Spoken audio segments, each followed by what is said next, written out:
Hello, and welcome to another Fantasy Haven live stream. It's Frey season. It's still the Frey season, everyone. I have no idea if I started speaking after it got live or halfway through. I'm not sure. I think I timed that right. Anyway, it's always hard to know. Yes, Frey season continues. The on-time Lord, like exactly on time. Holy shit! I thought I need to keep the brand strong, the Late Lord Haven, but last stream I was pretty late, so I was like, let me balance it out a bit.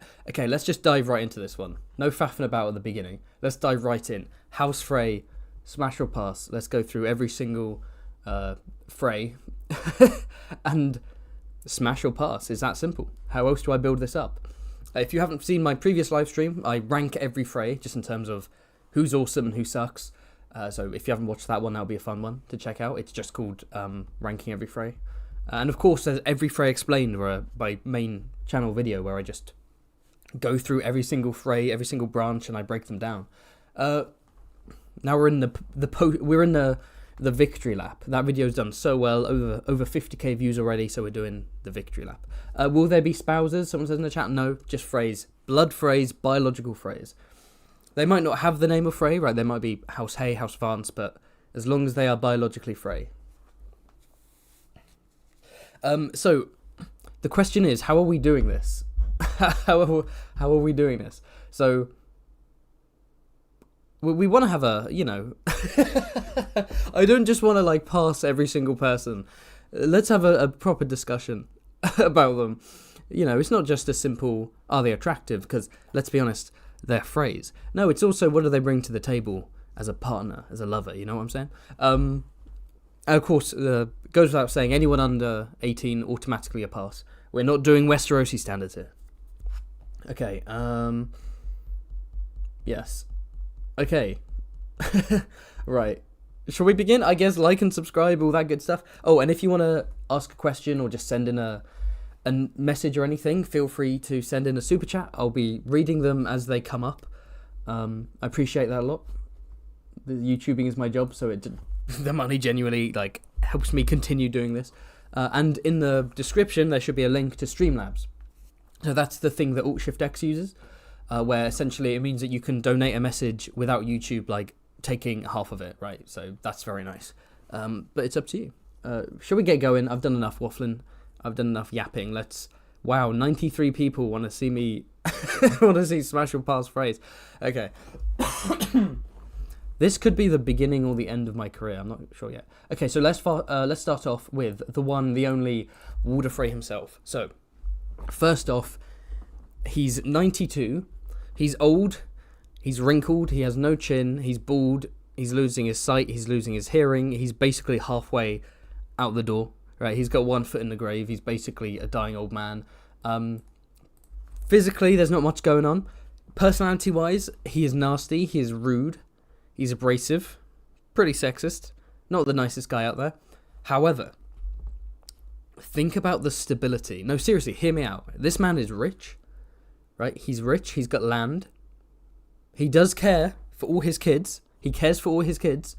And his spouses, assuming they died of natural causes and he didn't kill them, he looked after them, etc., etc. All I'm saying is, there's some financial security there. If you smash Lord Walder, maybe he gives you a place in the Twins, maybe he gives you a sack of gold. It won't be the only sack he thrusts in your face, but, gold would be nice. That being said, if you have to balance it, if you want a sugar daddy, you need someone who's nice. Oh, and I'm not even talking about looks here. I just mean he's just a nasty person. So I'm going to say no. Someone in the chat, no necrophilia. Borderline necrophilia, considering how old he is. And yeah. Okay, next up, his son. He's going into pass. Walder Frey's going to... I need to remember, not everyone watches these. They might just listen to it like a podcast. Walder Frey has officially gone into pass. Stevron. So personality-wise, he's kind of the opposite. He's actually quite nice. He's quite polite. He's friendly. He's respectful. He would be a kind lover. Is Stevron a kind lover? He's old, chinless. Again, not very attractive. However, he would treat you right. He'd ask you He'd ask you if you feel comfortable. He'd get you a glass of water afterwards. You know, he'd be polite. I'm not saying he'd be passionate. He'd probably be quite cold, but he'd be like a Victorian gentleman. You know, he'll be like, you know, hope you had a nice time. He'll do the kind of, you know, but again, he's in his 60s. And I'm not saying that there are, excuse me, I'm not saying there aren't silver foxes out there. He's not a silver fox. He looks like his father. So it depends where our standards are at. Someone said in the chat he is boring. That's the thing. I'm gonna have high standards for this. I'm not gonna, just because someone's nice doesn't mean they're gonna get smashed. So yeah, he's a nice guy, but you know, he's gonna go in pass. He's better than Walder, but there's no passion. There's no passion there. Next up, we have his son, Ryman. So, Ryman Frey, he's a fat, drunken brute. He's rude. He's a murderer. So, already, straight off the bat, he's an evil person, right? He's a nasty guy. Not very attractive. And, you know, he's going to be drunk. He's whoring all the time, so he's not going to give you much attention. You're going to be nothing to him, right? You're going to just be a piece of meat. I think we can go straight into pass for Ryman. I think this is like the ultimate, like, bloke down the pub. You know what I'm saying? But not in a good way. I mean, hard pass, everyone. He's not thick. Don't call him thick. Callum in the chat, don't call him thick. He's not thick. And there's nothing wrong with having a little bit of heft. Nothing wrong with a bit of chub. But Ryman is like, it goes along with his gluttony and his alcoholism and his, you know, he is a slave to his vices, and clearly they affect him in a bad way. So we're going to have to say no for Ryman. Next up, we have Edwin. This is Ryman's son. Edwin is described as being cold and sour. And he has the classic Frey look. So, again, the kind of like the Frey chinlessness and weasel-like quality. Looks-wise, already we're not doing great. He's in his 30s, so in terms of age, we're kind of getting closer to where I am. But he's cold and sour, you know? He's nasty. I'm sorry, anyone who wants to resolve a siege by dipping an arrow in poo and shooting it at someone, that guy's going to be into some weird stuff in the bedroom, you know? Like, each to their own, but I don't know. Edwin goes into pass. Like, sour, you know he's going to complain too. You know he's going to, you know, like, when you finish, you're going to roll over and he's going to be like, oh, well, that was that then. He's going to be like passive aggressive. It's going to be like, okay. Don't insult me, Edwin. Come on. Okay, Edwin's daughter is automatic pass. Okay. Now we're getting spicy. The chat has been flooded with the word pass. We're seeing some smashes come in. So this is Black Walder Frey. This is Ryman's second son. Now, we don't know what he looks like beyond the fact that he has black hair and a black beard. He's a wiry man with a black beard. So already there's a kind of a dark horse energy around him. And then, of course, temperamentally, he's angry. He's restless. He's cantankerous. So that could be a bad thing, but it could also be passion, right? There could be some passion there. Stevron didn't have the passion. Ryman had the passion, but he also had some other stuff. Black Walder, by all accounts, probably good looking, actually, because think about it. He's the Lothario of House Frey. He slept, allegedly, I don't want to get sued by Black Walder Limited. Allegedly, he has slept with both of his brother's wives and his cousin, Fair Walder, and maybe his more distant cousin, Gatehouse Amy, and maybe even Walder Frey's seventh wife, Anara Faring. So the man has slept around, and I feel like you have to have something to get that much success with the ladies. Maybe he's a good-looking Frey, or at the very least, maybe he's got some charisma. You know, maybe he's got that dangerous energy. He's got that bad boy thing going on where you don't want to marry this man. But this isn't marry or pass, this is smash or pass. I'm thinking smash for Black Walder, you know? This is a pump and dump situation. He's dumping you, by the way. He's pumping you and dumping you. You'll have fun, you'll never see him again. And he's going off to get one of his relatives pregnant because he's a weirdo. Oh, okay. Okay, hold on. Slow down. So banging his brother's wives and his father's great-grandfather's wife, that's kind of weird. That's kind of disrespectful. But his own cousins, okay, that's an odd one. Are we talking roleplay here? Are we going to be seeing some weird roleplay? And I said, again, each to their own, right? But are we going to be seeing some cousin stuff going on with Blackwater? I don't know. I will say, though, the dangerous rogue energy, he goes into Smash. You don't know what you're going to get, but you know it's going to be fun. So Blackwater is a Smash. I'm actually going to make him bigger because, let's be honest, no one is going into Smash. Like, there will be, like, probably 3 people maximum, so we can make him bigger. There we go. Let's enhance the boy. All right, there we go. Next up, we have Peter Pimple. Now, this is just unfortunate. All we really know about his personality is that he's hapless. He's kind of a useless, hapless, nerdy kid. Looks-wise, I'm sorry, but he is famously ugly. He's known for being one of the ugliest Freys, and he's called Peter Pimple because he has a bunch of pimples and warts. And again, maybe it's a youth thing, right? Maybe they could clear up, but yeah, this is a pass for me. I think it's he's kind of a, yeah. And then his daughter is an automatic pass, of course. Next up, we have Jingle Bell Frey. Okay, this live stream is already going into weird territory, and this is going to get weirder. So, first off, Jingle Bell is based. Like, he's based. He was in S tier in my ranking every Frey live stream. He was in the, what was the tier called? It wasn't S tier, it was, I can't remember. It may be an S tier, but he was at the top because obviously he's amazing. He's kind. He's friendly. He's treated horribly by his family, but he still puts on a smile. However,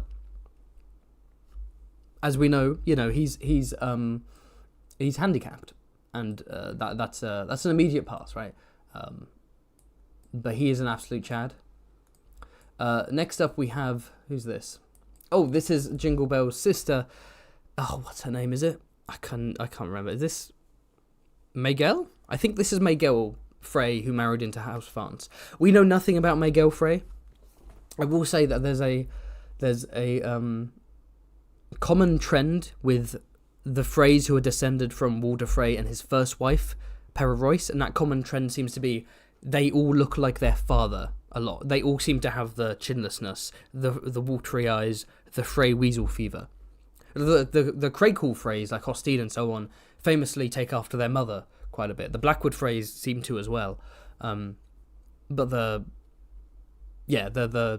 Royce Freys in particular seem to look like Walder quite a bit. So we can assume, I think, that Jingle Bell's younger sister probably looks like Walder Frey. Has that kind of Weasley Frey gene. So I'm going to say pass. Also, we don't really know enough about her. We don't know enough. With all due respect, I'm going to go pass. She has a daughter called Marianne Frey? I think Marianne Frey. Again, Marianne Vance, House Vance. We don't really know what House Vance looks like, looks-wise. We just have to assume there's that kind of Walder Freyness going on. So I'm going to have to... And then the same goes for her brothers. There we go. They go in pass. They're going in pass. I've got high standards, guys. So next up we have Walton Frey. So we don't actually know anything about how House Walton looks. House Walton? What am I talking about? Sorry. I look at the chat for a second and get distracted. We don't know excuse me, how Walton Frey looks. And I've said this before, it's bizarre that you have a character who is so close to the lordship. Like, what is he? He is... Edwin is first in line, Edwin's daughter is second in line, Blackwater is third in line, Peter Pimple's daughter is fourth in line. That makes Walton Frey fifth in line. He is fifth in line to the twins. If you remove the 2 young girls who are alleged to be Blackwater's bastards, and therefore would be out of the line of succession, he's third in line. Edwin, Blackwater, Walton. Someone who's so close to the lordship of the twins, and we haven't even seen him? That's strange. That's actually really odd. So we don't know what he looks like. However, we do know that he is the son of Stevron and Stevron's third wife, who was a Waynwood. The Waynwoods, what do they look like? Well, according to the Waynwoods, according to what we see from Sansa's perspective in A Vale, the Waynwoods tend to have sort of long horse-like faces, which is why I've sort of given Walton a slightly longer face. So he's got a bit of a horsey face, And then Stevron. So you've got like Horsey Waynwood mixed with Stevron, who himself has a kind of Weasley Frey vibe. Probably a pass. And again, not much of a personality. We don't know anything about his personality, so we can just. You don't want to risk it. You don't want to risk it. You don't want a complete stranger, right? He's in pass. Okay, next up we have his kids. So we've got Stefan the Sweet. Now, let me just check something.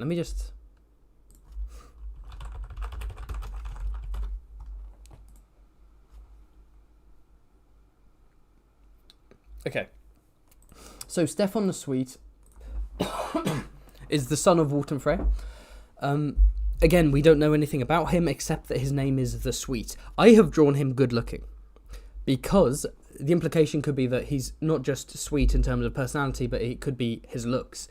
He's sweet Stefan, a good looking lad, right? He's like 20 or so. Now, Walton Frey married a Harding. We only know what one other Harding looks like. That's Harold Harding. Harold Harding has blonde hair, blue eyes. He's got sort of like a high cheekbones, aquiline jaw. He's described as being very good looking. The ladies love him. Admittedly, he does look like a young John Arryn. His mother is descended from the Arryn line. So maybe Harold Harding is good looking because of the Arryn genes, but let's give these Freys the benefit of the doubt and assume that actually House Harding is a good looking house, and therefore perhaps Walton Frey's kids are good looking, right? So the fact he's called the Sweet, maybe he's a good looking guy. Or if he isn't a good looking guy, he's sweet, which is a lot when it comes to the Freys. So I'm going to say smash.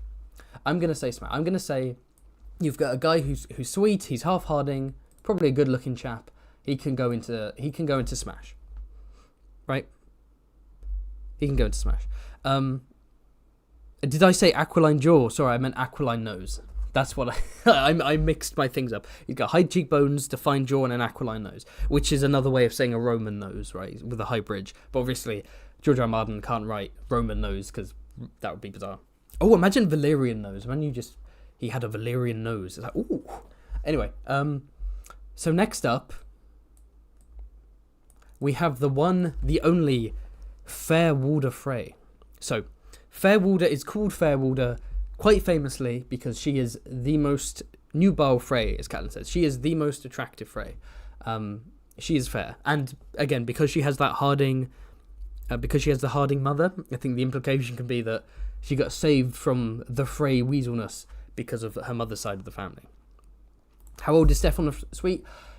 We don't know precise ages. On the wiki of Ice and Fire I've got up, it's there are estimates. So this estimate is Stefan could be born from 260 to 280. So we don't really know. But at I'm going to be going by the latest estimation, which would make him 20 by the latest book.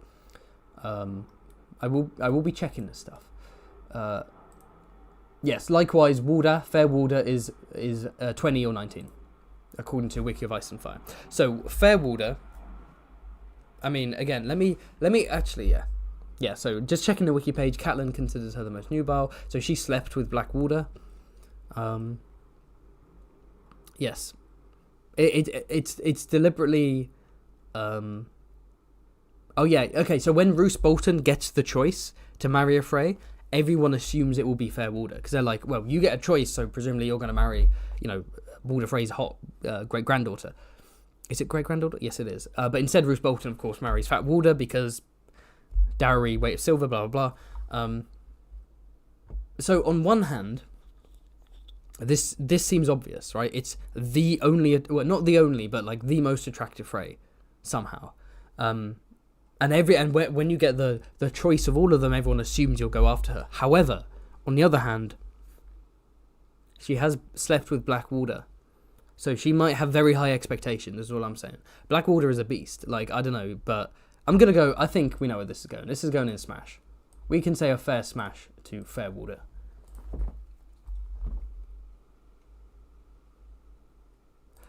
Next up we have Brian Frey.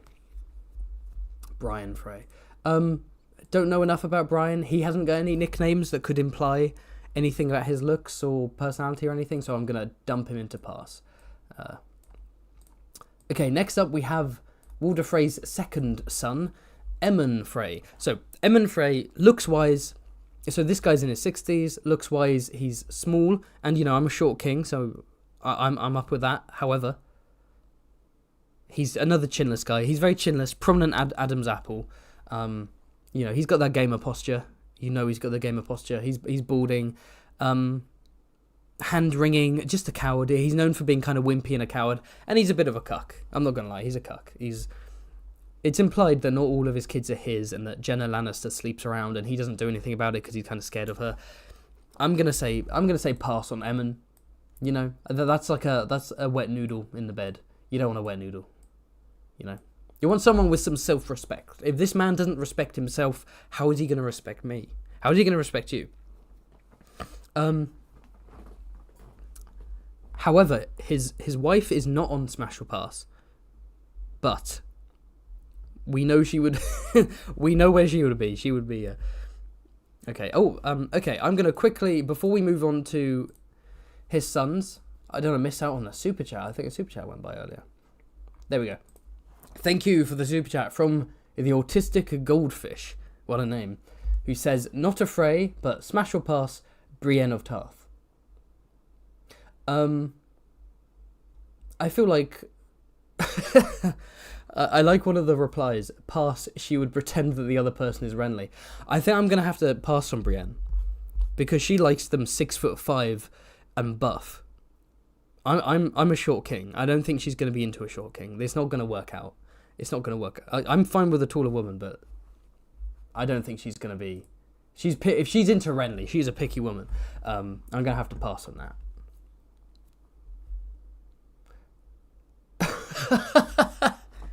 Grey waste him in the chat. Smash Aemon's wife, but allow him to watch. It should be Smash Pass or like cuckold spouse. There should be a cuckold spouse option. Oh man. Alright, so his eldest son is Cleos Frey. So, as I've said this before, I've already apologised in my ranking phrase. I did him dirty in my video. I kind of implied he was not a great fighter, not very witty, not very brave. And like that is true, he's not a great fighter, he's not very smart, blah blah blah. But saying he's not brave is actually not fair. Because he does fight in the Battle of Whispering Wood, he does help escort Brienne and Jaime, and you know, he isn't like his father, he's not like a whimpering coward fleeing at the first sign of danger. Like I think Cleos is actually, he's got some bravery in him. He's got some Lannister spunk in him. And not in that way, in like a good way. I think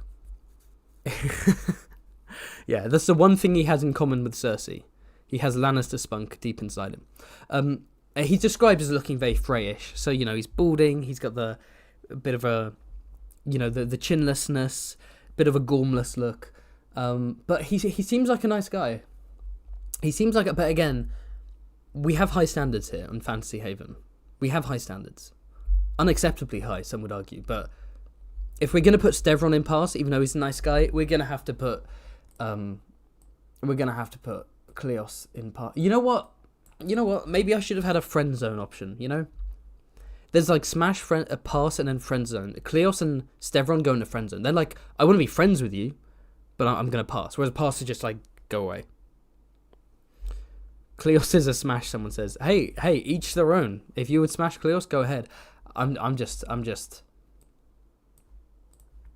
I can't get past the Freyness. I am also probably going to be harsher on the men because I'm straight, so I've got higher standards for the men. Blackwater, I'm like, okay, fine, I'll experiment with Blackwater. Okay, who do we have next? So Cleos's two kids are very young, so they go in automatic pass. That's Tywin and Willem. Next up, we have Cleos's younger brother, who is, I believe, Lancel? Not Lancel. Hold on, let me double check this. I should know by now, but my brain's just fried. Lionel, there we go. Lionel, we know nothing about Lionel. In fact, we know nothing about any of the kids. So Lionel can go there. And I'm pretty sure Cleos's two other lads are like, they're like pages and squires, so they're automatically in pass anyway. Okay, next up we are moving on to Walder Frey's third son, Aenys Frey.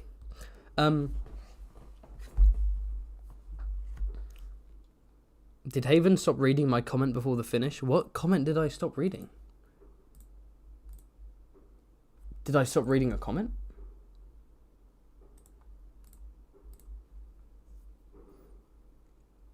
There are full-on fireworks outside. I don't know why there are fireworks on the 23rd of November.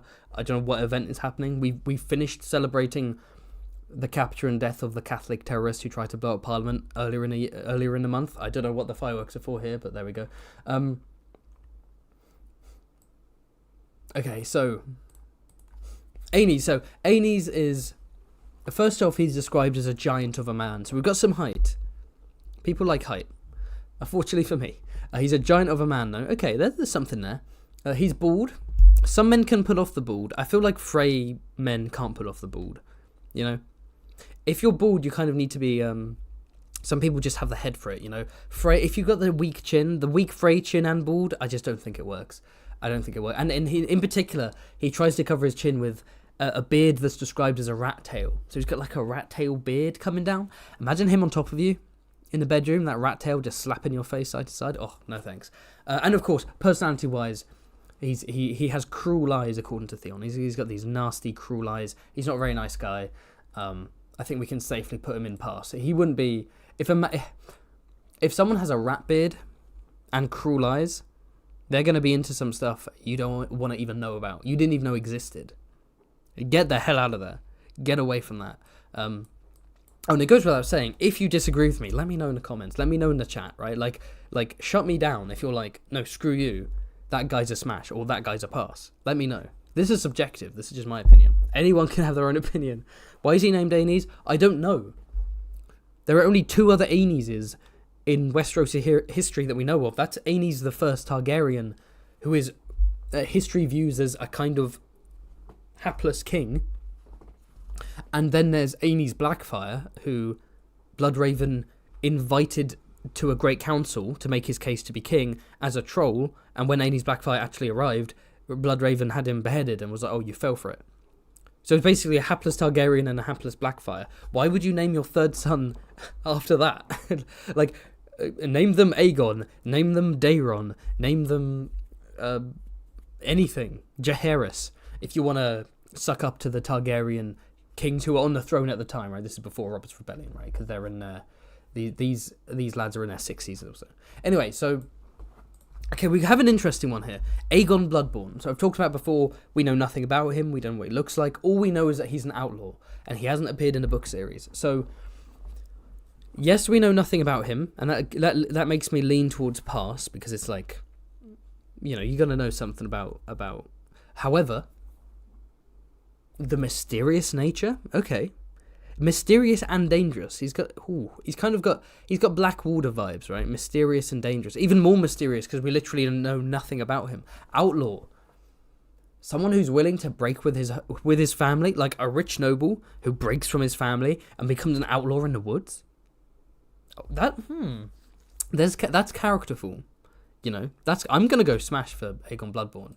That's an exciting guy. That is someone who's going to show me things. You know what I'm saying? I'm going to go Aegon Bloodborne in Smash. I mean an outlaw. The moment I said outlaw, the conversation should have been over. Are you kidding me? Top or bottom? I'm not going to answer that one. For Aegon, I don't know. For Blackwater, probably bottom. Alright, Rhaegar Frey. Okay, Rhaegar Frey, immediate pass. Right, he's got a smarmy, sardonic smile. He's got the little like pot belly. He's got like the Virgin versus Child meme. He's got the virgin pose, the whole like slender but like the pot belly, and he's just kind of smarmy and nasty, and he's a liar, and he's just a Frey. He's a Frey who took part in Frey treachery. He's a nasty guy. Last seen a pie. He's going straight into pass. No one wants that. And he was with a Beesbury. And the Beesburys are based. But it was an arranged marriage, so it's not like a Beesbury chose to be with him, I imagine. So imagine him despoiling the Beesbury bloodline. That sickens me. Next up we have, okay, his kids obviously are going into pass. Next up we have Walder Frey's first daughter and final child with what's her name? Pera Royce. So again, we don't know anything about her. She's an older lady. She's in her again, probably in her 60s, like all of the other elder Freys. Oh, we don't know anything about her. Stevron, Aenys, Emmon, they all have the same kind of chinless, gormless weasel look. I assume she has the weasel look too, so she's gonna be retired. Just because of the Frey look, not the age. We're not going to discriminate based on age here. There are gilfs in the Song of Ice and Fire. I mean, Jenna Lannister. We were just talking about her. She's technically a grandmother, but Perianne, again, it's the weaselness I can't do with. Next up, why are these positioned underneath those ones? That isn't how this is meant to be a copy of my previous Canva. Anyway, so this guy. Oh, that's annoying. I can't do that for every single one though. This guy is, who is this guy? This is Perianne's eldest son, who is, god damn it, let me check. I don't remember. This is Harris Hay. Okay. Harris Hay. Excuse me, sorry. I'm still recovering apparently. Yeah, he takes part in a red wedding, so we know he's a scumbag. We don't know what he looks like. We don't know what the Hays look like. Can't give him the benefit of the doubt. He's going into pass. His son is going into pass, and I'm also going to put his younger brothers in pass.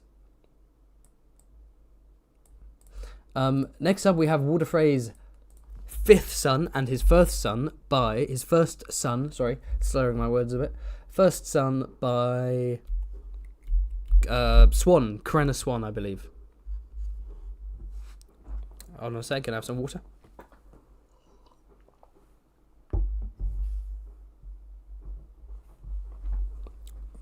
Right, so Jared Frey. Jared Frey is already a pass, right? He's a stooped guy in his 50s. He's balding. He's got a pockmarked face. He's a liar. He lies about the Red Wedding. He's quick to anger, right? But taking his sword out against Davos because Davos dead. Call him a liar, which he is. He's going to go into pass. What's funny is that I'm like insulting the Freys based on how they look, and no doubt there are people in the audience who are like, you are low-key describing me, which is why I'm also talking about their personality. Alright, we have his son Tytos. So again, we don't know how he looks. Based on his father, might not look great. But we know that, in the camps at the Red Wedding, he's hunting people down and killing them. So again, another Frey scumbag. And he chases after Arya, and I still don't know why. And it could just be bloodlust. It could be thinking she's a squire. It could be whatever. But part of it is like, do you want to take that chance? That the guy who chased after Arya Stark while massacring drunk Freys, who saw a little girl and little boy, because might not be able to tell in the dark, chased after her. Why would you do that, bro? That's weird. Why would you have a mission? Why would you chase after a child? There's some dark implications there. So, I don't know, what's he going to be up to in the bedroom? He's going to be showing you some weird stuff on his phone. FBI is going to be coming through the window. It's going to be chaos. Just don't risk it. Tytos is going into pass. The name is awesome. Tytos is a fantastic name. But Tytos Frey is going into pass. His kids are also going into pass. His sister, Tyta, we don't know anything about her. She's going to go into pass. Again, Jared Frey's not a looker, so we can assume the same. She's married to... Who's Tyta Frey? Goodbrook. She's married to Goodbrook. We don't know what the Goodbrooks look like. So her kids are going in pass anyway, regardless. Next up, we have Walder Frey's sixth son and Corinna Swan's second son. So Septon Lucian, we don't know what he looks like. Probably looks like his brother Jared. However, let's step back a sec. This man is a member of the Most Devout.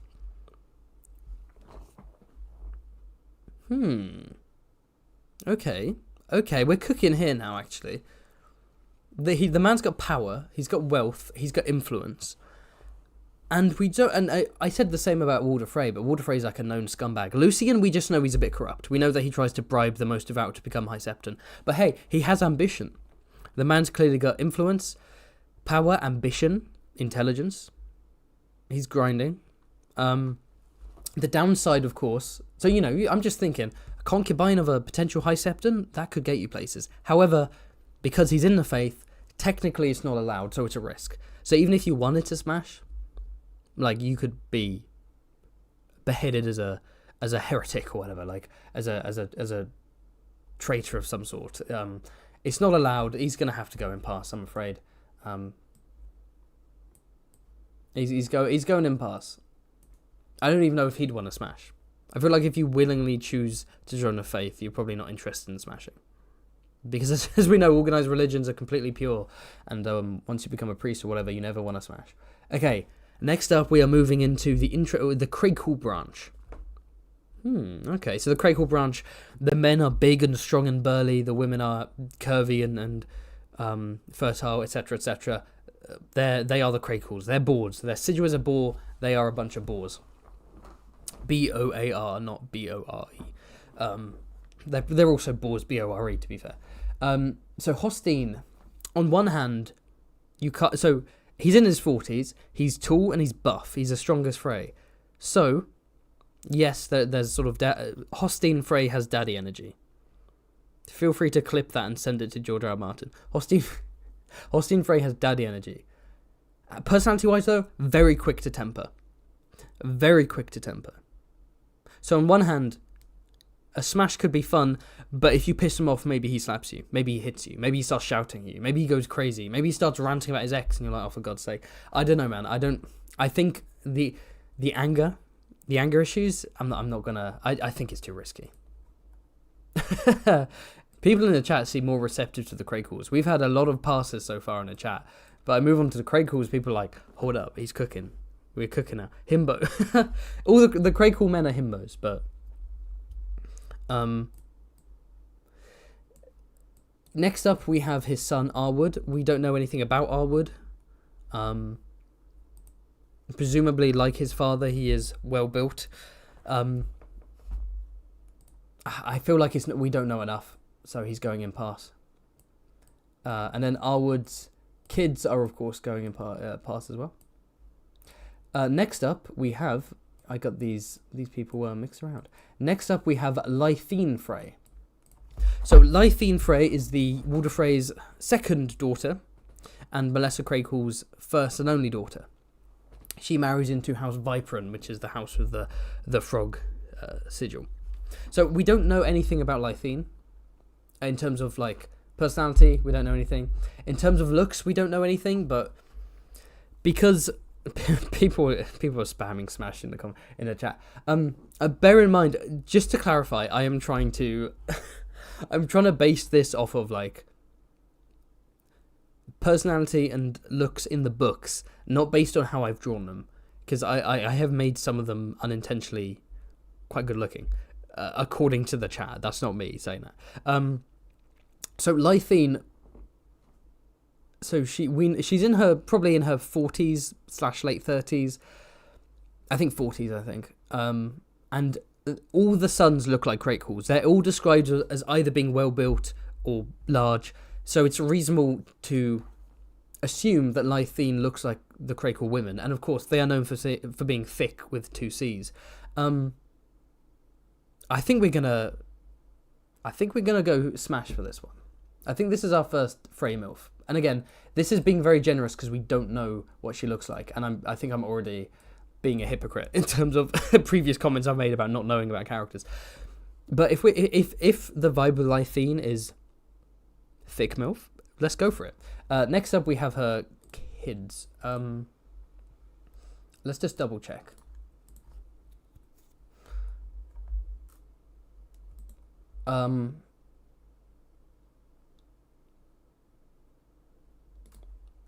Okay, just because we don't know enough age-wise where they're going to go and pass. Okay, next up we have the next Craig Frey, Walder Frey's 7th son and Lady Craig's 2nd son. Simond, likewise, is not actually described physically, which is weird because we see him on page. He's just a Craig. Now, the Craig Frey, there can be different things, right? They can be fat, they can be buff, or they can be kind of they've let themselves go, like Merritt. For Simond, I went with fat just to mix it up because we have Merritt and Danwell who I've drawn as letting themselves go. Raymond and Hostine I've drawn as being well built. Simond, I thought I'd mix it up in the art and make him fat, but we don't actually know what he looks like. If he's a Craig, he's probably, a Chungus. We don't, again, personality-wise, he's a spy master. He took part in the Red Wedding. He's slimy. He's not trustworthy. If he tries to sleep with you, he's trying to get information from you, I think. You know what I'm saying? If you're smashing, the next morning you're going to wake up, your wallet is gone. Your phone is gone. I wouldn't trust him. Someone said he looks like a Redditor. This is the mod of r/Fantasy Haven. Alright, let's put him in let's put this bad boy in why am I putting him down there? Put him in pass. There we go, my bad. Okay. Now he's got a Funko Pop wall. He does. He's a consumer. Simond is a consumer. he's got a big wall of Funko Pops. Wonder if the Craighalls are hairy. Probably. Bro looks like he's into war. Okay, we can't let my drawings influence the smash or pass. Remember, it's based on the books. This is just a representation. Corrupt politician vibes. Okay, so what happened with Simond? What did Simond get up to? Simond married Batharios of Bravos, a Bravosi woman. The vibe seems to be kind of like, hot foreign wife. Right, Simond's like a fat 40-year-old sleazeball. He's like the middle-aged politician with the young, foreign wife. Let me just double check. So he has 2 sons and a daughter. Excuse me. Yeah, latest possible estimate, have them at, basically 20, 19, 18. Okay, so first off we have Alessander. So Alessander Frey, we don't know what he looks like, but his sister Alex is described as being attractive, so maybe he's attractive too. Also, he was not invited to the Red Wedding. Straight off the bat, that makes me lean towards smash. The fact that this man was actively kicked out the twins, not invited to the Red Wedding, that implies... excuse me. That implies... Oh, okay. Okay, this is a good guy. And, by the way, he's a singer. He's a singer. Let me just repeat. He's a singer. His sister is hot. His mother is a Bravosi. He's a singer. Probably gets all the ladies. And he's not invited to the Red Wedding because they don't trust him to be despicable enough. This is a smash. There's no way this isn't a smash. This is no doubt a good-looking young guy. He can play the guitar. He will serenade you. You take him to the bedroom, he will serenade you. It'll be an experience. I think he's going in smash. That'll be a fun time. He'll talk about how much he hates his family. You'll be like, no, it's fine, it's fine. You're not like them. He's going in smash. Yeah. To quote Southern Crusader, smash no homo. I'd smash out of respect for just not doing the Red Wedding. Next up, we have Alex Frey. So first off, Alyx is such a funny name for a Frey. So Catelyn considers her one of the nubile Freys, right? So when Catelyn's looking at the ladies in the Red Wedding, she's like, Fairwalder and Alex are the most attractive.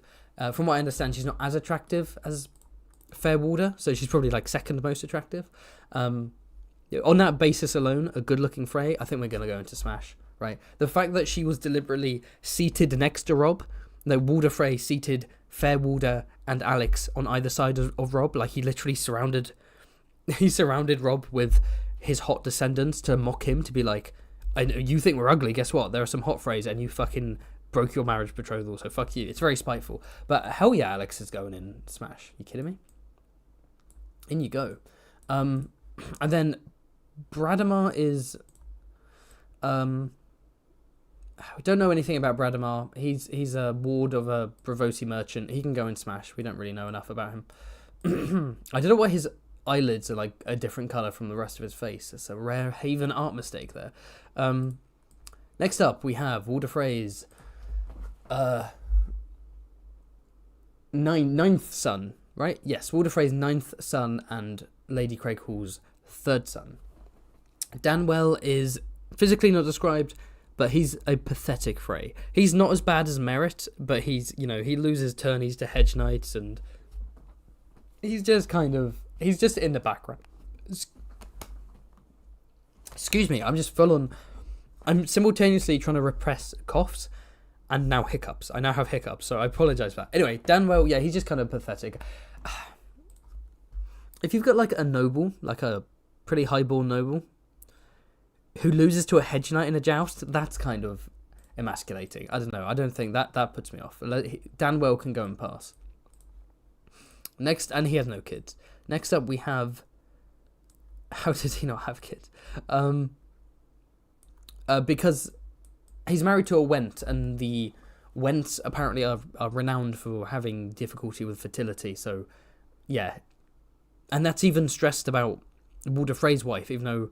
No, sorry, that's the Rosbys. The Rosbys have trouble with fertility. All we know is that Danwell married a Went, and that Went hasn't had any kid. Maybe Danwell is infertile, maybe his wife's infertile. I don't know. Maybe they just don't get on, but either way, he has no kids. People saying pass on Merritt. Okay, so if we can agree that Hostine, while Hostine is a pass, Hostine has... daddy energy, right? We can agree that Hostine has daddy energy. Merritt has dad energy. Merritt is dad. Merritt is just like a dude. He's just like, and you know, he's pretty pathetic. His whole life is full of failure. He's kind of mean about his own kids. He's like, oh, one of my kids is fat, the other one's a slut, and he's like, all right, look in the mirror. What are you? You know, he used to be big and strong, but he's kind of gone to fat, and he's let himself go, and he's just a pathetic character. He's just a relatively pathetic guy. Nah, maybe some people are into the dad bod, I understand that, but I think I'm going to put him in pass. He'd complain the whole time. He would complain, then you would begin the business, he'd last 4 seconds, and he'd immediately fall asleep. And you'd be like, are you kidding me? So yeah, I'm going to say he's going in pass. Okay.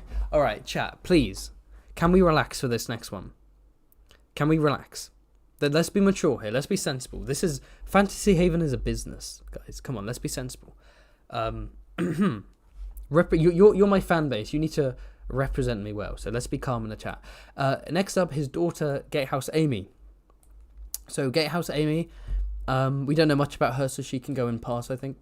Next up, we have Fat Walder Frey, also known as Fat Walder Bolton, because of course she's married to Lord of Roose Bolton right now. My chat is very I think because of my internet, my chat isn't the fastest, so I'm waiting for all the smash to go past, and I'm waiting for the sadness to come in. Yeah, now I'm getting the no. Okay. Oh, okay, guys. Okay, I just want to see your reaction. All right, so Gatehouse Amy, my boys, my fellas. So I don't think I even have a choice. Whether I want to smash or not, I think I'm smashing anyway. I don't think I've got it. I think the door's locked. You know what I'm saying? It's Gatehouse Amy. I'm not getting out those stables. So she's described as being she's kind of a mixture of Craighall and Frey looks, but she's described as being pretty, like Jaime Lannister. He's Jaime Lannister. You know, he probably got high standards. Has he got high standards? He's banging his sister. That's kind of weird. Anyway, Jaime Lannister admits she's pretty, right? So she's tall, she's slender. She's described as being pretty, but kind of chinless. So she's kind of got that Frey look, where not a strong jawline, but pretty still. So you know the kind of vibe. She's cute, and she has full breasts. So she kind of has like the Craighall bust. So all in all, she seems like a pretty a good looking gal, and I'll take what she brings to the table: experience. She is no, she has she's on her. Well, she's probably looking for a third husband right now. Oh, excuse me. She's allegedly slept with Blackwater. She's flirting currently in Darry. She flirted with Sir Lyle Craighall and Sir Harwin Plum.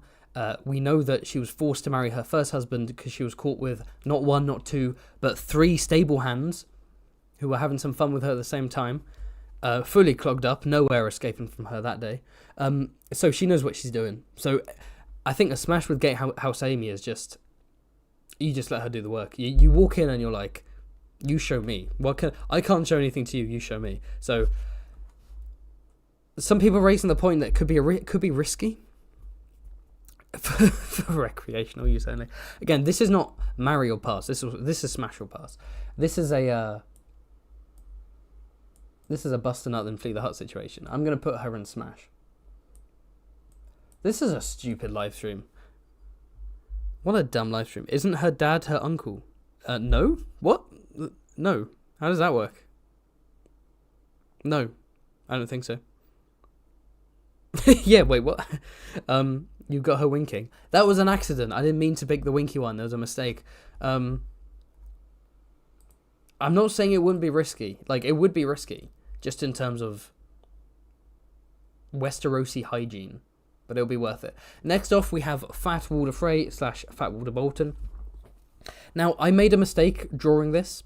Fat Walder is not described as being thick with any amount of C's. She's described as being short and fat. I kind of gave her the Craighall curviness. I should have made her rounder. She's described as being small and round, basically. So she's very nice. She's very sweet. I mean, the fact that she's casted all the way up to Winterfell, married to a vampire, you think she'd be terrified, but she's actually just loving it. You know she'd be a lovely wife. She'd be a lovely wife. Right? She's friendly. She enjoys it in the bedroom, right? However, this is not marry or pass. In terms of an arranged marriage, she seems ideal. In terms of pass, not for me. Not for me, fam. Lots of smash, and I respect that. But I'm gonna go pass. I'm gonna go pass for Fat Walder personally. There's thick and they're fat, and they're two separate things. And by the way, you can do whatever you want in the chat. I see lots of smash. I'm in a minority. I accept that. I accept being in a minority, but I'm gonna go and pass for this one. Bro, think of the silver. Yo, hold on. No, that's marriage though. That's marriage. That's not smash. That's marriage. If we're talking marry or pass, and Walder Frey is doing his silver worth their weight for a dowry, then that's something different. And then of course I'll be putting Marissa and Little Walder in pass because they are kids. Next up we have Jeremy Frey. This is Jeremy Frey, so even be acting foolish. This is Jeremy. We don't know anything about him. He drowned. Okay, he's a Craighall Frey. Maybe that's good. Maybe that's bad. We just don't know. I've drawn him pretty daddy right now, but I'm gonna put him in pass because again, he's just I don't know. His kids are going in pass, obviously. Next up, we have the one, the only Raymond Frey. So Raymond is the 6, 7, 8, 9, 10, 11th son of Walder Frey. I think 11th. And the 6th son of Lady Craighall. So, personality-wise, we don't know much, but he does kill Catelyn, and we can't forgive that. He's a murderer. Like, it is a known fact that this man killed an unarmed woman. Like, do you want to smash that? No, not really. Again, he could have that Craighall buff energy, but like, if you murder an unarmed woman from behind, if you murder our Catelyn, nah, you're going in pass. Fuck off, you're going in pass. What did he drown in? Jeremy? I don't know. He just drowned. We don't know. Was it a shipwreck? Did he fall down a well? Did he drunkenly stumble into a muddy puddle? We don't know. Blackwater should have killed Catelyn. Would have been better than a random Frey. I mean, lots of people think Blackwater did kill Catelyn, by the way. When I did my video, there were a bunch of comments and on live streams and so on. People being like, wait, I thought Blackwater Frey killed Catelyn. Because Blackwater kills Catelyn in the show. Now, it's not Blackwater Frey. In the show, it's Blackwater Rivers. They merged Bastard Water with Blackwater Frey for some reason. But, no, in the book, it is confirmed to be Raymond. Why a random Frey? I don't know. I've raised the idea that his name is Raymond. George R. R. Martin's middle name is Richard. His middle names are Richard and Raymond. Raymond's the name of his father.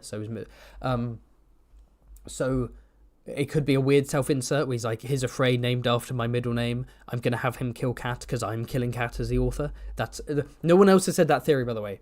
That's an original Haven theory. That's arguably the only thing I've actually contributed to the Song of Ice and Fire community. He's going in pass. Yeah. Catelyn technically started the whole war, is pretty responsible. I'm not going to hear any Cat slander. I'm not going to hear no justification for slitting Cat's throat. She was meant to be a hostage anyway. Drowned in wine? Yeah, Jeremy could have drowned in wine. Smash, I can fix him. I think lots of people are basing their smashes on, like, my drawings. But, like, again, to emphasize, we're doing it based on how they are described in the book specifically. Because apparently I make weirdly good-looking, bug-eyed, armless, legless entities, according to the chat. A Song of Ice and Fire MILF tier list went. You know what's funny? On my Patreon, I did... It wasn't a live stream, but it was a voice chat session. This is from my Patreon Discord. I did a voice chat, which was A Song of Ice and Fire, DILFs and MILFs. And we properly ranked them. We tier listed them. With the patrons got to vote. And I went with the averages. That was fun. Check out the Patreon if you want to join the Discord, if you want to exclusive content like the history of House Dane, extended Hightower video, extended House Royce video, a video of me making lemon cakes from the A Song of Ice and Fire cookbook, art commissions, all kind of stuff. Yeah, shameless plug. Next up we have, speaking of shameless plugging actually, have I missed any more super chats? We got fewer super chats this time around. I think everyone is too obsessed with deciding whether to smash or pass these fictional characters.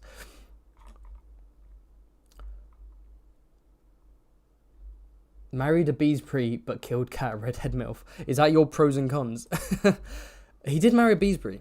But again, if a Beesbury chose to marry him, that's different. If it's arranged, I'm not putting any stock in it. Okay? Beesbury's opinions are worth a lot. But arranged marriage, there's no way of knowing. Haven Rule 34R. I mean, never. Well, it wouldn't be up to me. It would be someone. If I get big enough on YouTube that there's Rule 34R, it would be both flattering and terrifying. But it definitely wouldn't be coming from me because... Fucking hell. Anyway. Grey Waste Tim has returned. You only missed Gatehouse Amy. Goddamn. Excuse me a second. I need some water. My apologies. Okay, oh, right, yeah, no. So, Raymond's kids are going in pass.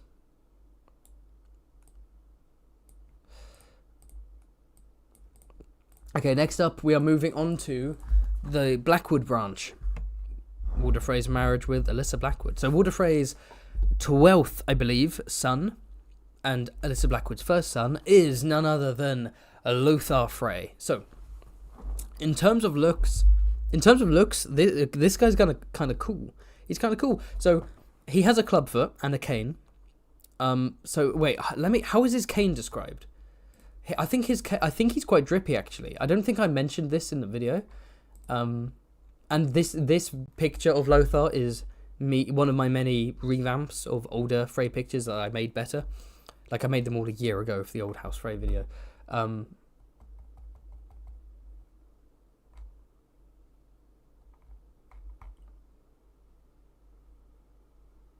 I'm sure his cane is described.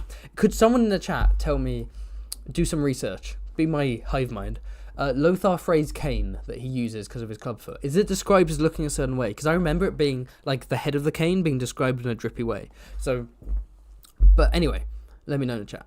But anyway, he's got a drippy cane, right? So he's got the sense of style. Yeah, people saying there are pimp vibes going on. He's got, like, sharp little chin beard. Okay, that can be cool. He's got his hair in ringlets. In black ringlets framing his face. That's something different. That's stylish. That's not like a bowl cut. That's not like a man bun. That's like ringlets around the face. That's kind of luscious, right? And then he's a little bit chubby, so kind of cute, right? On the surface, this is a cool guy. And apparently, he's fun to have a drink with. That's what Merritt Frey says in the epilogue. He says, He says Lothar's the most dangerous Frey, but he says he's fun to have a drink with and he's fun to banter with. So he's kind of witty, he's funny. So, you know, you'd have fun with him. You know, you'd get drunk together. You'd make some jokes. You'd watch a movie. I reckon he'd pull out a spliff probably. You'll relax. You go to the bedroom. He'll be cool. Cool is the word. He'll be cool. He'll be like, ain't nothing but a thing, and then boom, it's done. He'll roll over. He'll have a cigarette out of nowhere, just already in his mouth. He'll stay the night. He'll leave. No, you look up the next morning. He's wearing a brand new outfit, brand new cane, brand new pimp suit. He's gonna wink at you, slip out. You'll never see him again. Could be fun and could be freaky. Someone said in the chat. That's true. However, and here is the but that I've been building up towards. He is described as being dangerous, and Blackwater's also dangerous. But Lothar's like sadistic. Blackwater's like angry and dangerous. Aegon is an outlaw. Lothar's like, the stuff he comes up with is diabolical. Right? Range of Castamere being the signal for killing the Starks, that's diabolical. Sellswords disguised as musicians so that they can fucking snipe people with crossbows on the gallery, that's diabolical.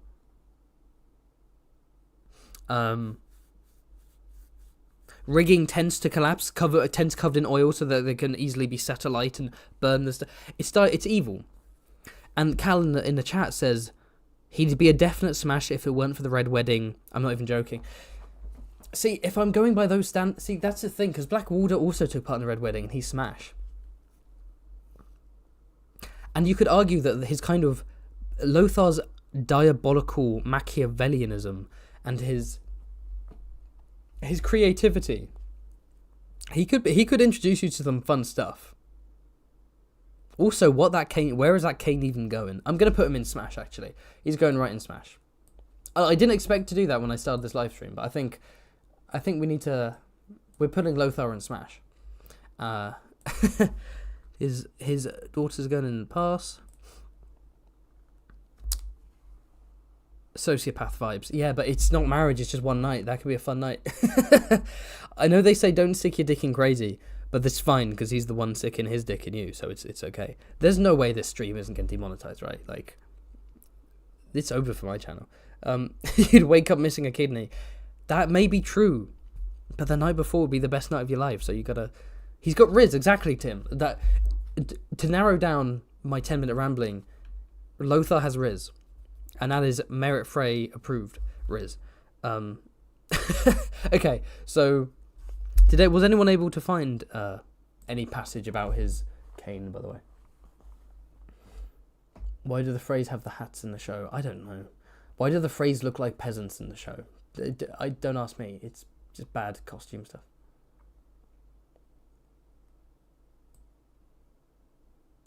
Next Frey video, Mario Pass. I can't keep milking the Frey thing.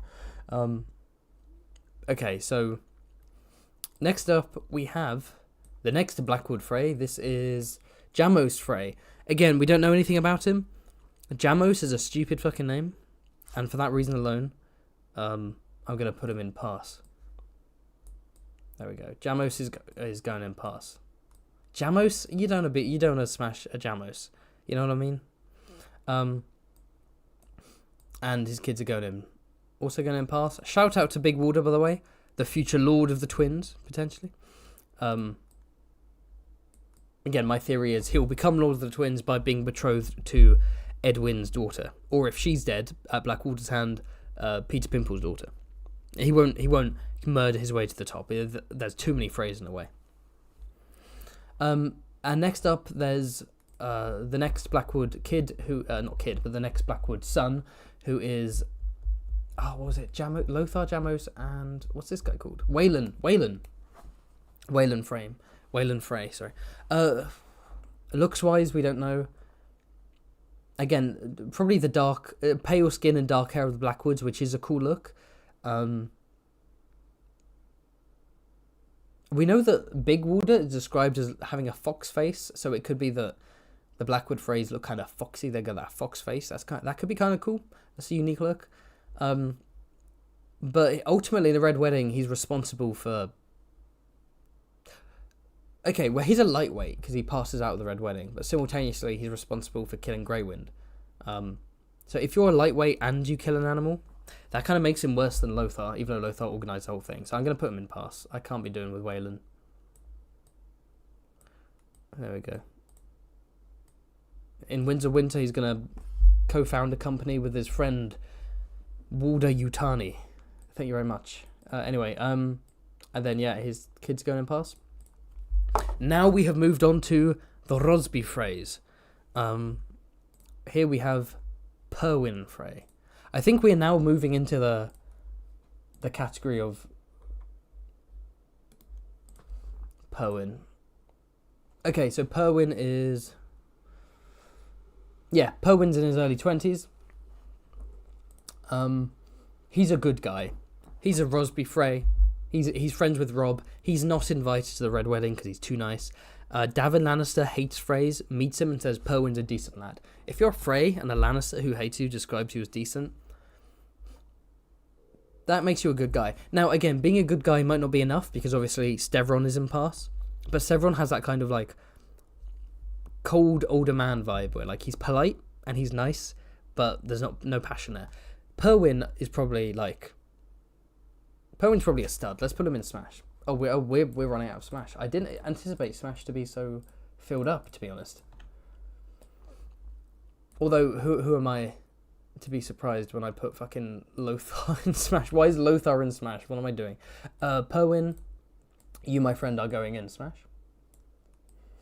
Good lad. Good lad. He'll be a generous lover. Now, Ben Frey.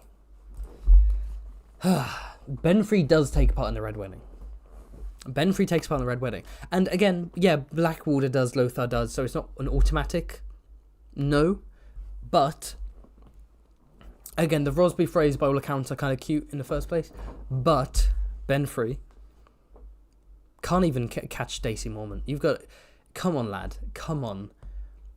He gets smashed in the face by Daisy Mormont. You have one job. Clearly, he had one job at the Red Wedding, and it was like, grab Daisy Mormont and restrain her. And you couldn't even do that. You got smashed in the face with a... Just embarrassing. And then you died from a wine flagon to the face. That's a pass. Everything about him is a pass. He shames the Rosby name, is all I can say. His kids are in pass. This is Maester Williman. He's a Maester. He's not into that stuff.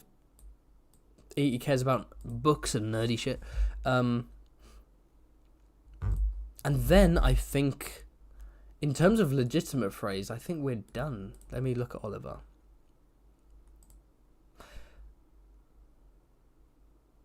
It says on the Wiki of Ice and Fire, Oliver Frey, born 281, which would make him 19 by the latest book. Let me see how that calculation was done.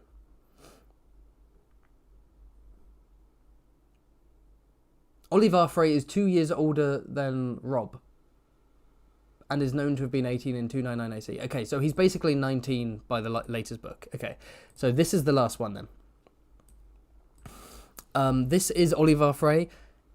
Again, Robb Squire, a good guy, a decent guy, friendly, not invited to the Red Wedding. Basically, he's Perwyn, basically. He's Perwyn, so he's going to go in Smash. These are respectful smashes, by the way. These are respectful smashes. And I believe that ends it, because next up we have...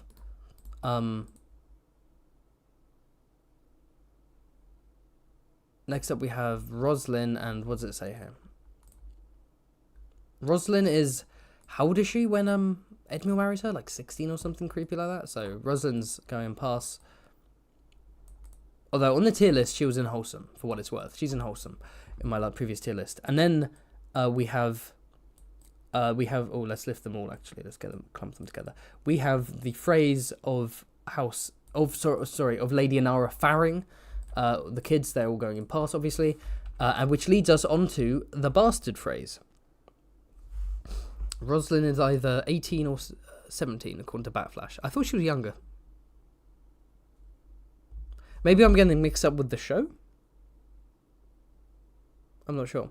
Also, no, not in the show. In the show, she's like quite a bit older. Shout out to the show. I like how, again, the show very much just like any subtlety in the books is like evaporated. It's just it's like Rosalind Frey. Like, it's not like Walder Frey is, Edmure, you have to marry someone and it's fair Walder. Haha, Rob, you missed out, kind of thing. It's like, Rosalind is described as being, like, cute.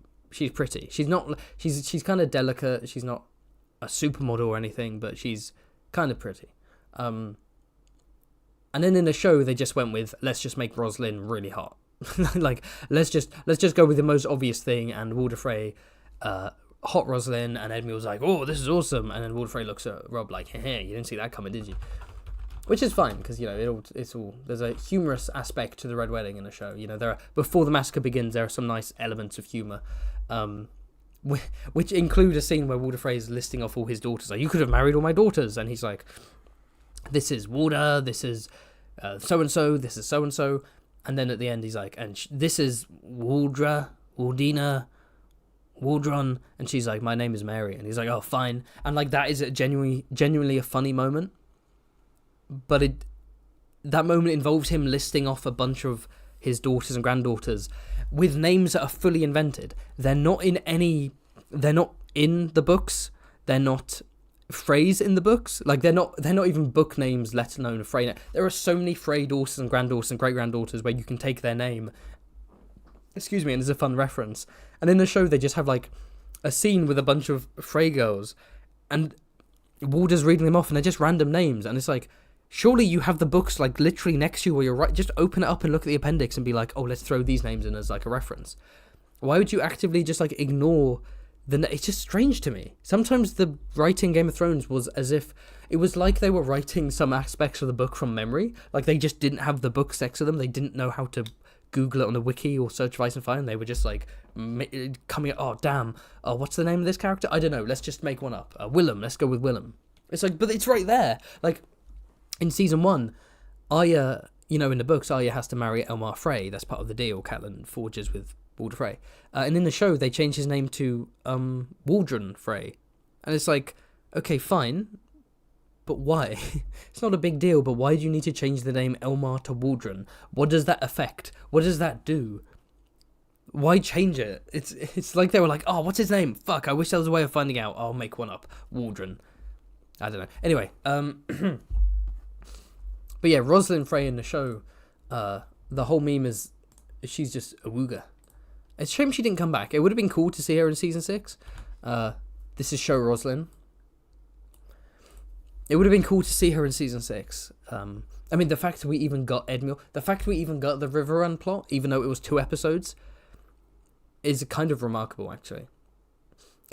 Considering it looked like they wanted to do anything but have the Riverland plot with Jaime's weird trip to Dawn, Jaime being a Kingsguard for most of season 6, and it was like, are we doing the Riverlands? And then they finally send him off, and it's 2 episodes, and it completely ignores all the interesting things about his character, and it's pointless. Nothing changes. By the end of the Riverlands plot in the book, nothing has changed. Jaime's character doesn't evolve. The Blackfish dies at the end. Brienne goes to visit the Blackfish to invite him to help in the Battle of the Bastards, and he refuses. So plot and character-wise, the Riverlands plot in the show, nothing changes.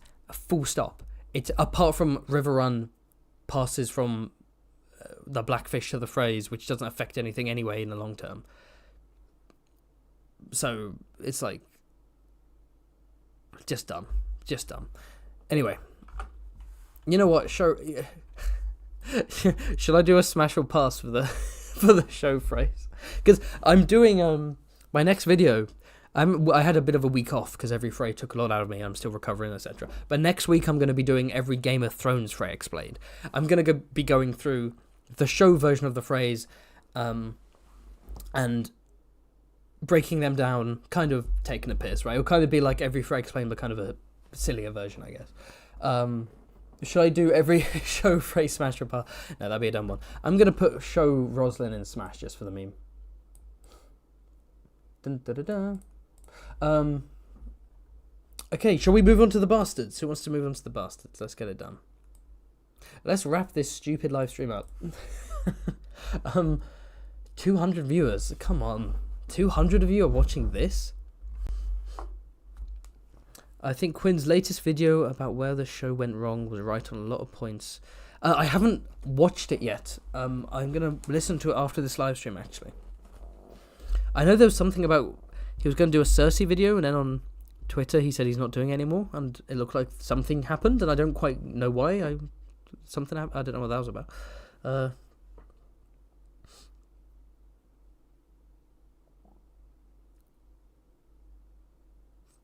Fat Warder is...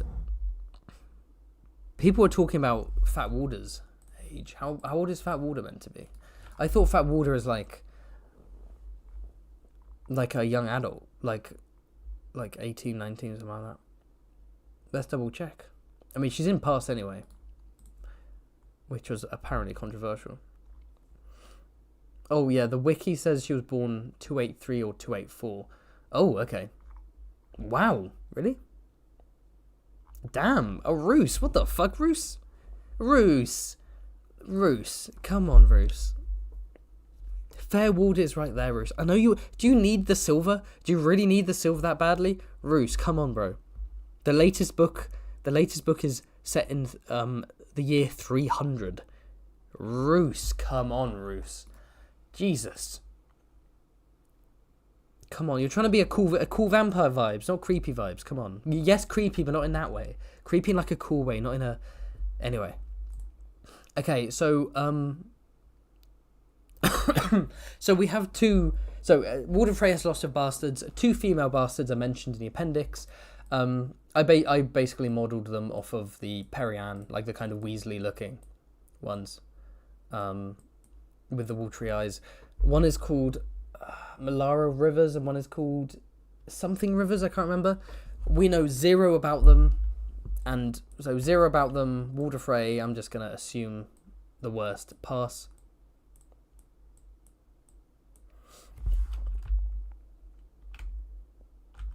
Oh, I forgot about... Oh, no, those aren't bastards. I apologise. I got it wrong. They're not bastards.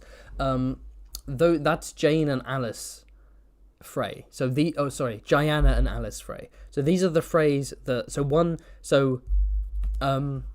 Alice Frey, this one, the older one, is married to Jared Frey, but she's not in the appendix, so that implies she's like a distant Frey cousin. And Diana is married to Ben Frey, so she's younger. Again, don't know anything about them. They're just going to go there. Theo Frey. Theo Frey has to be a smash, right? Oh, whoops. Theo Frey has to be a smash, right? We know nothing about Theo Frey, except he rocked up to a tournament, claimed to be a Frey, disappeared from the story forever, isn't even in the appendix. At worst, he's just a liar. He's just like a con man. At best, he's like some random distant cousin who snuck his way. I am putting Theo Frey into Smash. Does that make sense? No, but it's near the end of the stream and I'm losing my mind, so... my fellas... You are going to shrink and move up. Way more Freys in Smash than I anticipated. So, show Rosalind can go there. And then Theo, look at that moustache. How could you say no to that moustache? Come on. It's the mystery again. It's like Aegon Bloodborne. Who is this guy? Mysterious. Okay.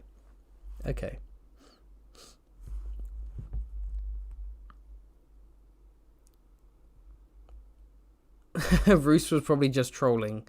He wasn't serious, but then Walder said you get wait until.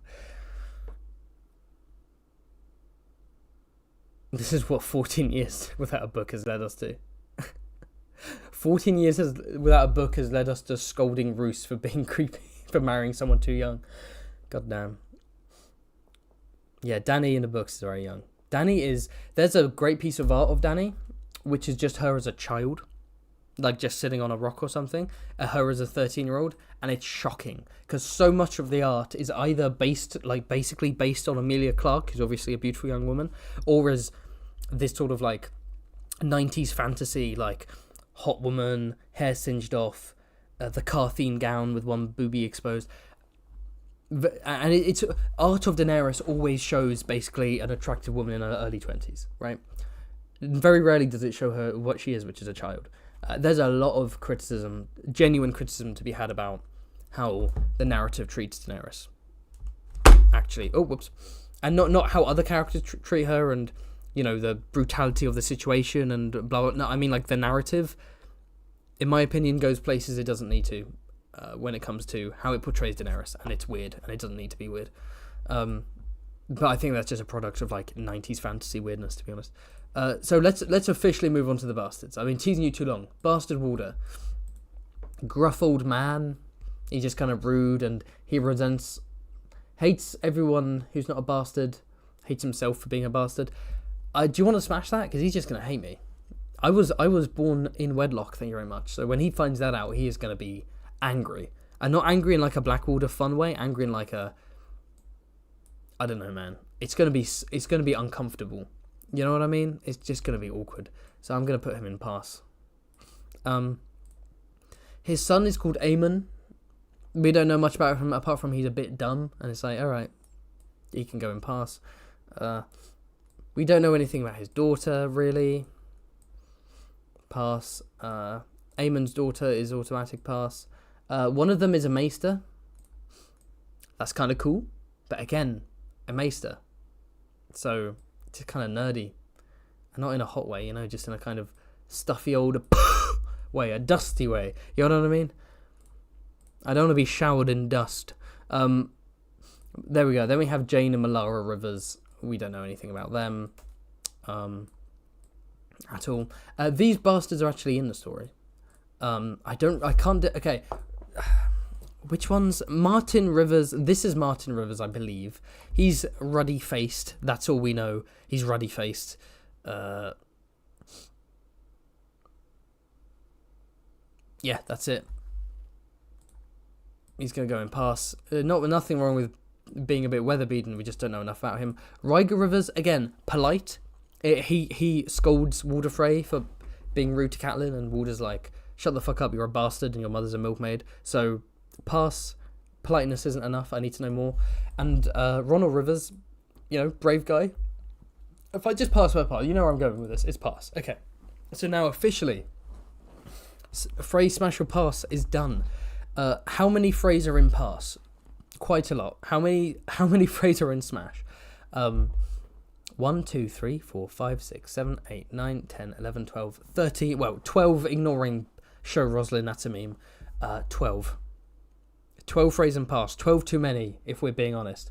But before I wrap up this dumb fucking live stream, I'm just going to talk to the chat right now. So, what are you thinking? Any questions for me? Any super chats? Any theories, queries? Do you want to talk about any of my placements? Do you have different opinions on people who should be in Smash or Pass? What's going to happen to House Frey in the future? Is their whole dynasty going to be smashed in the words of Frank Reynolds from Always Sunny? Can you make one for Targaryens? That would be fun. I'd have to draw every Targ. I could just do art, actually. I could just find art online, you know, of Targaryens, like the Amok art, which is, you know, fantastic. That would be easier, but also that's not my style. My style is doing my art, right? So, I don't know what happened to the screen there. That could be fun though. If I'm able to draw every single Targ Smash or Pass, I want to do that with Quinn actually. It's one thing to do Smash or Pass solo. I think doing it with Quinn and GM would be fun because he's so, you know, that's a professional man. I don't think I could convince him to do a live stream like this. I think he would be like, nah, he'd be like, that's too much. He's trying to be a lawyer. He can't be tied to a video where he's doing Smash or Pass for fucking Dragon Lords, you know. Would that include Blackfires? Probably, yeah. Lannister Smash or Pass. I thought so. The whole every X explained is a really fun idea because, you know, when I do the history of House Frey, when I did my history of House Frey video last year, I wasn't going to go through every single Frey. I was just kind of going to break down their history and so on. The Lannisters, there are a lot of Lannisters, so I could do something similar. I could do, when I inevitably do the history of House Lannister, I could do a Every Lannister Explained where I go into the details of each one. I definitely want to do something with a Night's Watch, by the way. I don't know when, and it will be a big project, but I'm thinking of doing like a Night's Watch two-parter, where part one is basically the history of the animated history of the Night's Watch, and then the second one is every single Night's Watch member explained. So in the main books, you know, in the appendix, you've got a bunch of Night's Watch members Some of them don't do anything, some die dramatically, some are just side characters, some become major characters, etc. I want to do a video just going through every single member. Excuse me. The Strangler's got me, I've been poisoned. Every single member of of the Night's Watch. I think it would be longer than my Frey one. Or would it? I don't know. It might be. Oh, another one I want to do is every bastard explained. That would be a fun one. That would be a good one. I go through every named bastard in A Song of Ice and Fire, maybe even in the histories as well, and just give you a brief overview. That would be a good one. The Every X Explained is such a fun, because you can just rapidly jump through a bunch of really, like, deep lore that most people don't know about.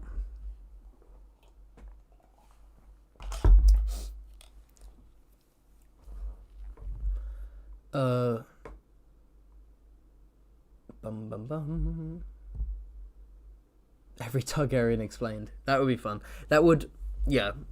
In terms of how I approach Targaryen-based videos, I'm going to have to think about that one. Because there are lots of different ways I could do it. I don't want to rush into it. Smash or pass for every great house. Imagine smash or pass every single A Song of Ice and Fire character. I'm sure someone's done that online. I'm sure that's been done. I know Glidus did smash or pass for every Game of Thrones character. If we did A Song of Ice and Fire, like, I'm not drawing every single fucking A Song of Ice and Fire character. COD smash or pass. Merlin, shut the fuck up, Merlin. There are like 3 CODs. Every COD explained. Ramsay's Hound smash or pass. Do you think George ever gets tired of creating lore? No, I think creating lore is the fun bit. I think he's tired of writing several novels within one giant novel that's all interconnected and has to tie up various loose threads and answer a load of questions while also asking a bunch of questions. And he's trying to trim this garden that's growing in all these different directions. And he might spend months trimming one particular tree, and then he realizes actually he didn't want that tree trimmed. He wanted the other one trimmed, so he lets that grow again and goes to the next one. In terms of lore, like world building, I think he can, if he had nothing to do apart from work on TV shows and Fire and Blood Part 2, Fire and Blood Part 2 would be done in like a month. He would just sit down and smash that out. I think world building is the easy bit.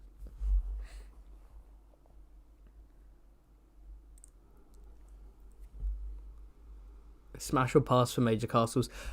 I feel like we're now just replacing the term tier list with smash or pass. I could just do a tier list of the castles. That could be a fun one to do with Quinn, actually. Milk explained video. Sure, why not?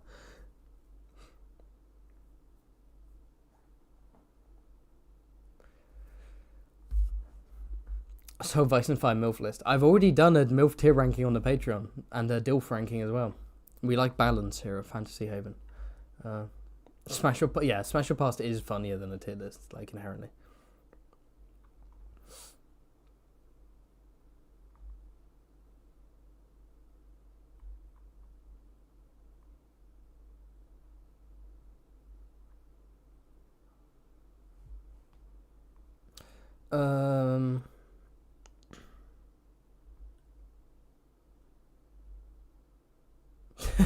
Eight men versus 5 women in Smash. You sure you're hetero? Look, I had to be balanced. And to be fair, the men in Smash involve Theo, Frey, and Lothar, which are kind of meme picks.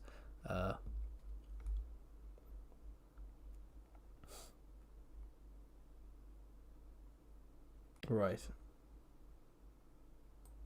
Bum. Greyjoy Rebellion video. I get asked a lot about the Greyjoys, actually.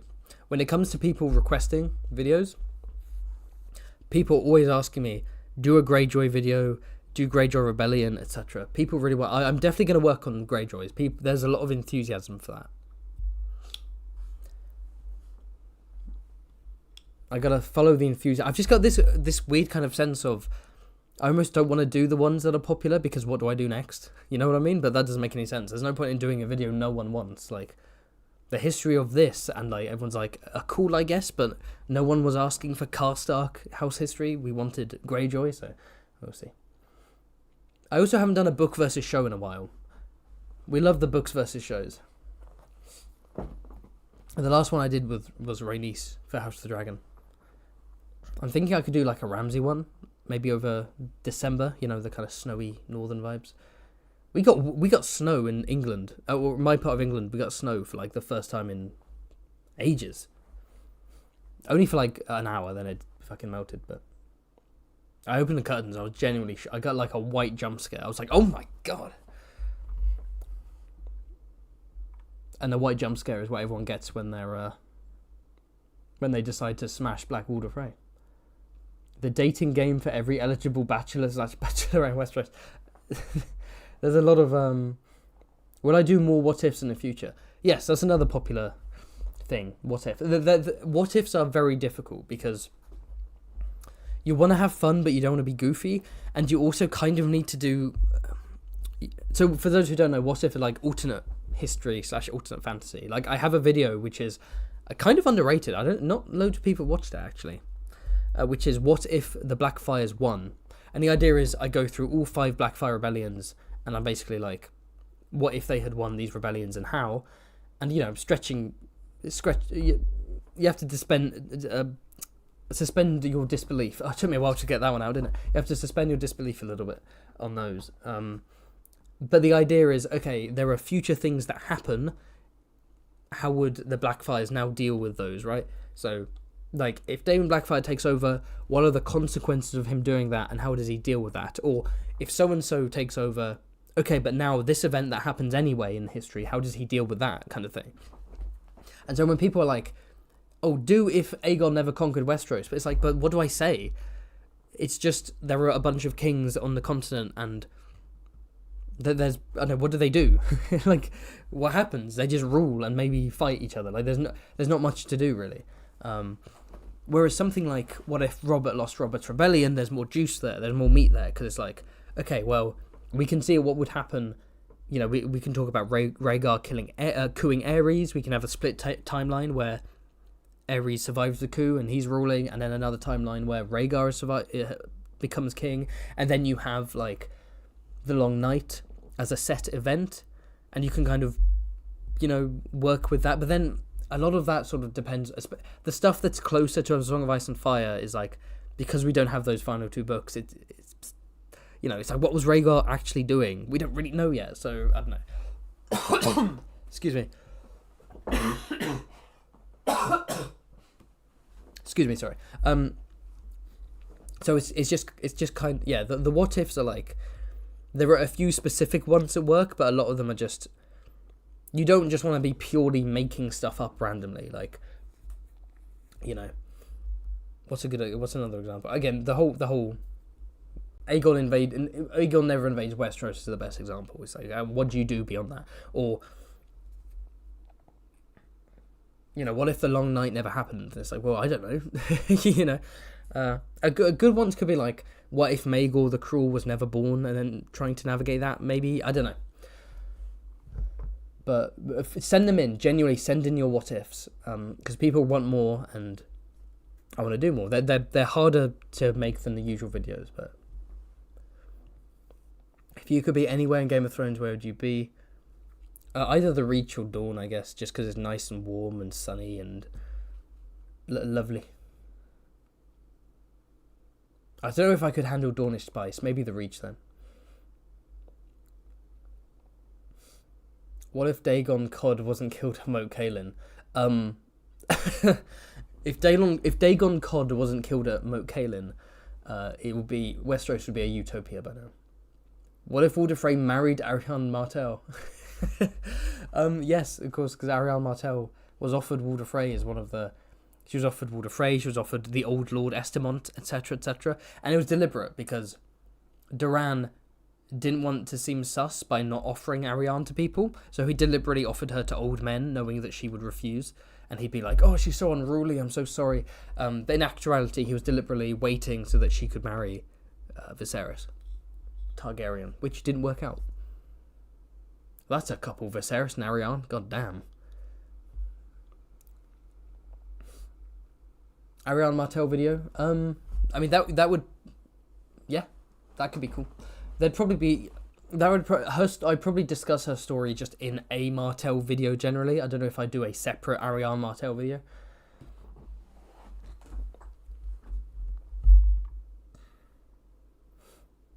What if Duncan survived Summerhall? That is interesting, but again, it's another thing where it's like, because we don't know what happened at Summerhall technically, that it's kind of hard to like. What if Walder Frey married Ariane? I mean, Aerys dying at Duskendale is a fun one because that means you have King Rhaegar before Robert's Rebellion, and assuming Rhaegar still does the Lyanna kidnap and it still pisses people off, you're still going to have like Lord Karstark, etc., going to King's Landing, but they're not going to be burnt alive like under the Mad King. So it's like, what, does the rebellion still happen? Is it less powerful? What if the Valyrians conquered Westeros instead of the Targs? See, that's a fun concept, but like, there's not much to do with it beyond just there's just a House Valyrian without dragons. There's a Valyrian house without dragons with a cool sigil, and you know, there's like not much to say really. It would just be like, what if Westeros was united by a house without dragons? But like, how arguably you couldn't have done it without dragons, considering the power levels.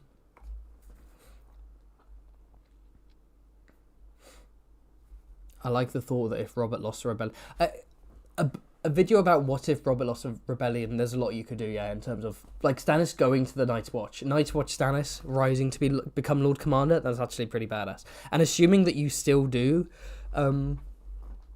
White Walkers invading, then you could have like Stannis as Lord Commander of the Night's Watch, and you could have King Rhaegar preparing to face down the others.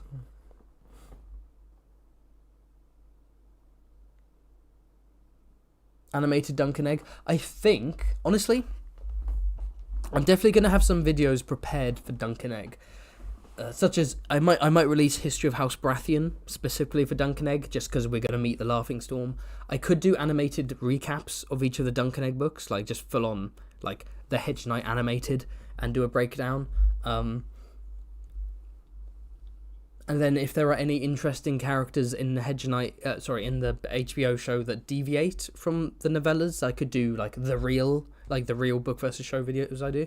But because it's a mini series, I don't know if like there'd be enough to do a contrast.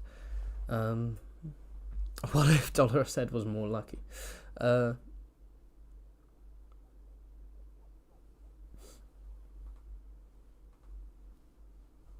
What if Rob married a Frey from the start? Oh, that's a good one. What if Rob just didn't do the Jane Westling thing? What if he kept the Freys on his side with the marriage? What would Roose do? What would Tywin do? Like, how would the war develop? That could be an awesome one.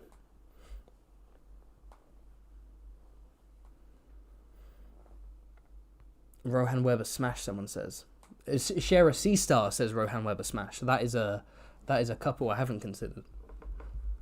Share a C star is a definite smash for what it's worth. The character. Not you, I don't know who you are. If Robert dies during the rebellion, does Ned die too? Does he take the black? Does Benjen become Lorder as Ned pardons, says Grey Waste Tim. I guess it depends, like, where and when Robert dying. Because if Ned and Robert fighting together, yes, they could die together. I imagine, I can see Ned... It depends who wins as well. Aerys would burn all of the people who rose up against him. Rhaegar wouldn't. Rhaegar could maybe send Ned to the Night's Watch, perhaps. Although that feels risky. Any leader, any of the rebellion leaders, I think, is an instant execution. And maybe, like, lesser lords and brothers, maybe the Night's Watch, you know. Okay, I think I'm gonna... Lara Roger is high maintenance smash. You guys, this is a funny chat. I got some funny fans. I'm gonna end the stream. It's fun, and I do love rambling, and I could ramble for a few more hours, but I gotta go. One of these days, I'm gonna do a proper like super long stream, because when I finish my streams, it's not because I'm out of energy and I want to stop. It's because I have something else planned, or I want to do something, or I have to whatever. So like. People were like, "Oh my god, ranking every Frey, 4 hours." I was like, 4 hours is nothing. I could have talked for like more hours just about the Freys. It's just I was like, it's probably better to go to bed, right? So one of these days I might start an earlier live stream and just see how long I can go and just have fun. Okay, I'm gonna end the stream. Thanks so much for watching. Like and subscribe. Check out the Patreon. Check out the merch page, etc., etc. Next video coming is every Game of Thrones Frey explained. After that, what are we doing? I don't know. Brotherhood Without Banners video, Winds of Winter prologue video, another book versus show character comparison video.